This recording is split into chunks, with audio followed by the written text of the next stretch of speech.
বাবা খোলো তো।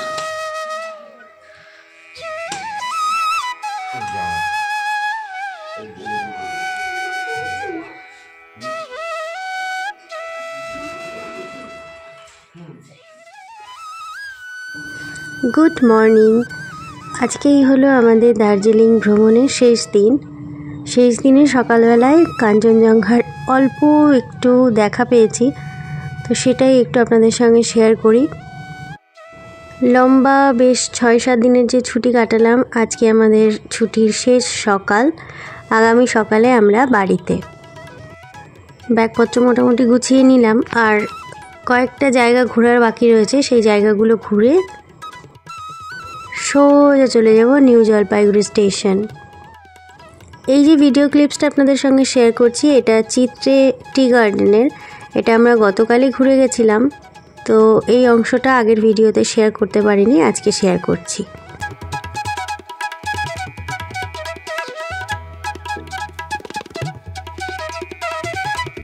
বাতাসিয়া লুপে গিয়ে পরেছিলাম লাল রঙের পোশাক, আর আজকে সবাই পরছে লাল, তাই জন্য আজকে আমি বেছে নিলাম নীল রঙের পোশাক। 10 মিনিটের জন্য ওরা পোশাক পরতে দেবে, যার ভাড়া নেয় 50 টাকা করে। না পরলেও চলতো, তবে ওই যে পাহাড়িয়া সেজে কয়েকটা ছবি তুলবো, এর একটা মজাই আলাদা। আমার পাশাপাশি প্রত্যেকেই ওরা ওদিকে পোশাক পরছে। পোশাকগুলো নিজেরা পরা ঠিকঠাক সম্ভব নয় বলে ওরা পরিয়ে দেয়।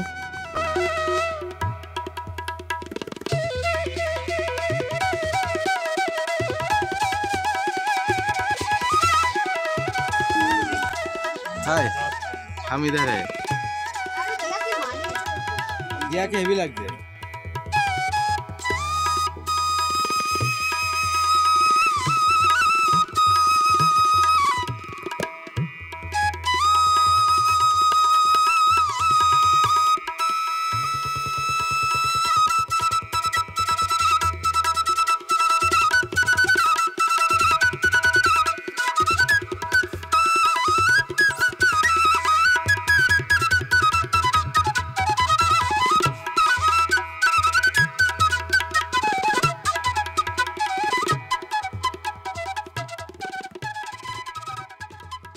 এবার ক্যামেরাম্যান প্রচুর আছে যারা আমাদের ফটোশ্যুট করবে, তাহলে চলুন কয়েকটা ছবি ঝটপট তুলে নিই।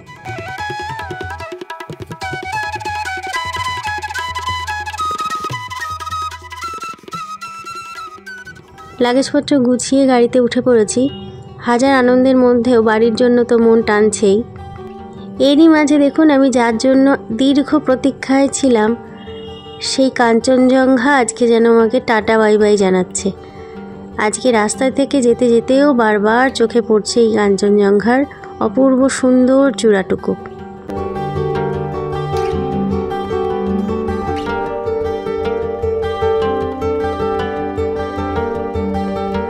চা বাগানের সৌন্দর্য দেখতে হলে গোপালধারা টি গার্ডেন আসতেই হবে। তো এই একটা ডিমান্ড ছিল আমাদের, শেষ দিন হলেও আমরা এখানে ঘুরতে আসব। দূরের ওই পাইন গাছগুলো এই চা বাগানের ওপর থেকে লম্বা হয়ে সারিবদ্ধভাবে থাকাতে যেন সৌন্দর্য আরও দ্বিগুণ বেড়ে গেছে। বিশেষ কোনো কারণের জন্য হয়তো এই চা বাগানের মধ্যে প্রবেশ করা যাবে না, ফলে এরকমভাবে বেড়া করা রয়েছে। সামনে কয়েকটি দোকান রয়েছে, ওই পর্যন্তই যাওয়া যাবে। এখানে বেশ কয়েকটা চায়ের দোকান, নানান রকমের চায়ের দোকান রয়েছে, আর একটা গাছের দোকানও দেখছি। এখান থেকে নিলাম একটু গ্রিন টি আর মশলা চা। গোপালধারা টি গার্ডেন থেকে এনজিপি যাওয়ার পথে আমরা চলে এসেছি মিরিক লেকে। মিরিক লেকের এটা পেছনের দিকের রাস্তা। পাহাড়ি এলাকায় এত সুন্দর একটা জলাশয় দেখে সবাই পুরো একদম আপ্লুত হয়ে গেছিলাম। বেশ অনেকটা এরিয়া নিয়ে লেকটা। গাড়ি পার্কিংয়ের সুবিধার্থে আমরা এই রাস্তাটা বরাবর সামনের দিকে এগিয়ে যাচ্ছি।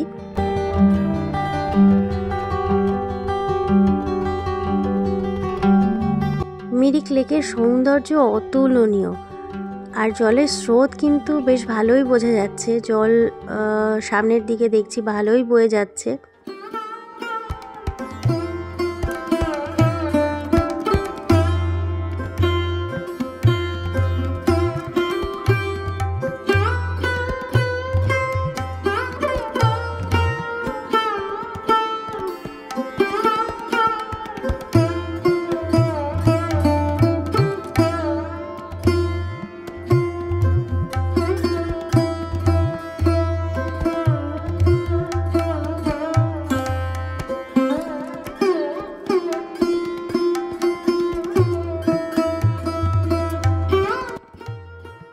লেকের মধ্যে যে মাছ থাকে তার প্রমাণ এখানে পাওয়া গেল একটা মরা মাছ।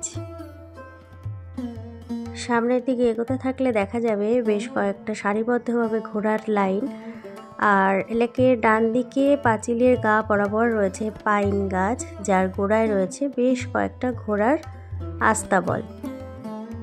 ভিজিটররা এখানে ঘোড়ায় চড়ে বা ঘোড়ার সঙ্গে ছবি তোলে, তো আমরা সেই সমস্ত দিকে আর গেলাম না।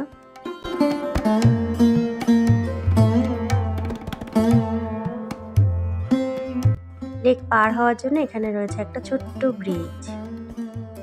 এবারে চলে এসে রয়েছে বেশ সুন্দর বাজার আর একটি পার্ক। একটু টুকিটাকি কিছু খাওয়া দাওয়া করব আর কিছু কেনাকাটা করব। আজকে এই পর্যন্ত আমাদের ঘোরাফেরা।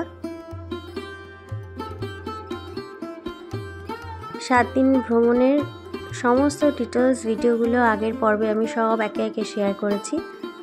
তাহলে চলুন আজকের ভিডিও এই পর্যন্তই। এরপরে আবার দেখা হবে বাড়ি গিয়ে।